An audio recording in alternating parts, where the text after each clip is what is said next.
Crispy crispy పప్పు చెక్కలు. ఈ పప్పు చెక్కల్ని ఒక్కొక్కరు ఒక్కొక్క రకంగా చేస్తూ ఉంటారండి. నేను చూపించే ఈ పప్పు చెక్కలు స్పైసీగాను, క్రిస్పీగాను 2 నెలల వరకు కూడా నిల్వ ఉంటాయండి. టేస్ట్ అస్సలు మారవు. ఎక్కువ రోజులు నిల్వ ఉంచితే ఈ పప్పు చెక్కల టేస్ట్ మారిపోతుంది అని అనుకుంటారు. అస్సలు టేస్ట్ మారవు. అంత టేస్టీగా ఉంటాయండి. పప్పులేవి నానబెట్టుకోకుండా మనం సూపర్ మార్కెట్‌లో దొరికే బియ్యపు పిండితోనే ఈజీగా ఈ పప్పు చెక్కల్ని చేసుకోవచ్చండి. అస్సలు పప్పు చెక్కలు చేయడం అంటేనే చాలా పెద్ద ప్రాసెస్ అని అందరూ అనుకుంటారు. ఈ ప్రాసెస్‌లో చేశారంటే ఎన్ని పప్పు చెక్కలనైనా ఈజీగా చేసేయొచ్చండి. అంత ఈజీ ప్రిపరేషన్ చెప్తాను మీకు. చాలా ఈజీగా, క్రంచీగా ప్రిపేర్ చేసేసుకోవచ్చు. ఇంకెందుకు ఆలస్యం, ప్రిపేర్ చేసేద్దామా?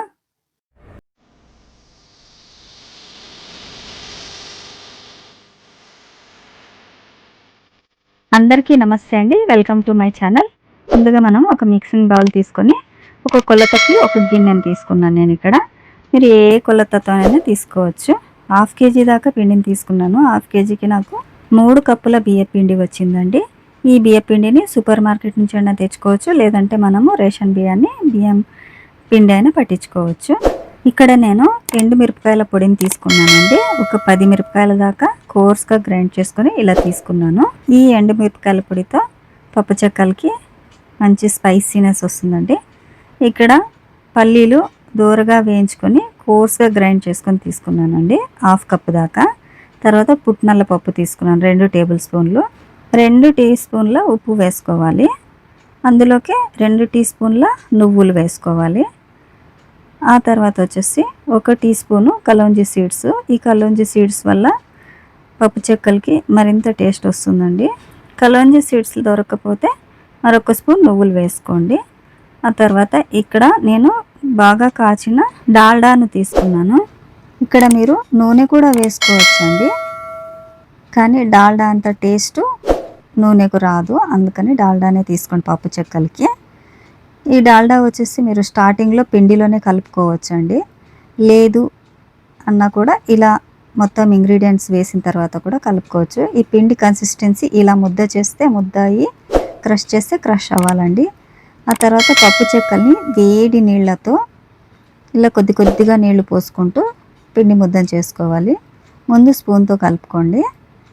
ఇలా వేడి నీళ్ళ పప్పు చెక్కకు వేడి నీళ్ళే వేస్తే పప్పు చెక్కలు బాగా క్రంచీగా వస్తాయి.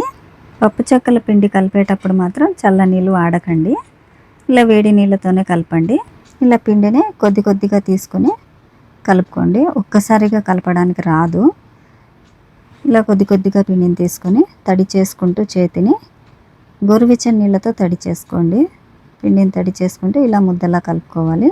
ఇలా కలుపుకున్న పిండిలోంచి కొంచెం పిండి ముద్దను తీసుకొని మిగతా పిండిని మూత పెట్టి కవర్ చేసేయండి, ఆరిపోకుండా. ఇలా తీసుకున్న పిండిలోంచి చిన్న చిన్న ఉండలు చేసుకోవాలి. ఇలా చిన్న చిన్న ఉండలు చేసుకొని పక్కన పెట్టేసుకోండి. 2 మనుషులు ఉంటే ఒకరు పప్పు చెక్కలు చేయొచ్చు, ఇంకొకరు వేయించవచ్చు. ఒకరే కనుక ఉంటే మొత్తం ఇలా పిండి ముద్దను ఒకసారి ఉండలు చేసేసి పక్కన పెట్టేసుకొని పప్పు చెక్కలు చేస్తూ వేయించుకోవచ్చు. ఇలా చేసుకున్న ఉండల్ని పక్కన పెట్టేసి ఒక పాలిథిన్ కవర్కి నూనె రాసేసి మనం చేసుకున్న ఈ పిండి ఉండల్ని సగం కవర్ వరకు ఇలా దూరం దూరంగా ఉండల్ని పెట్టి మిగతా సగం కవరు ఆ ఉండల మీద కవర్ చేసేసేయండి. మనం చేసుకున్న పిండి ఉండలు ఆరిపోకుండా మూత పెట్టేసేయండి.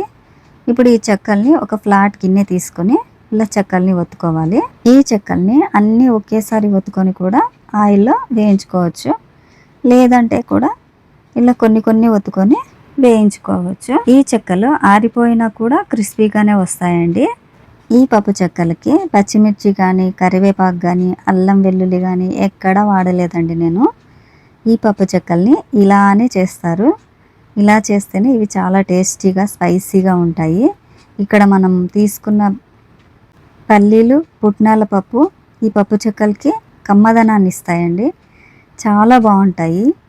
ఇలా చేసుకున్న పప్పు చెక్కల్ని ఇప్పుడు డీప్ ఫ్రై చేసుకుందాము. డీప్ ఫ్రైకి సరిపడా ఆయిల్ పెట్టుకుని ఆయిల్ని బాగా వేడి చేసుకోవాలి. వేడైందో లేదో ఫస్ట్ చెక్ చేసుకోవాలి. ఈ చెక్కల్ని వేయించుకోవడానికి ఆయిల్ బాగా వేడిగా ఉండాలండి. నేను బాగా ఎక్స్పీరియన్స్ చేశాను.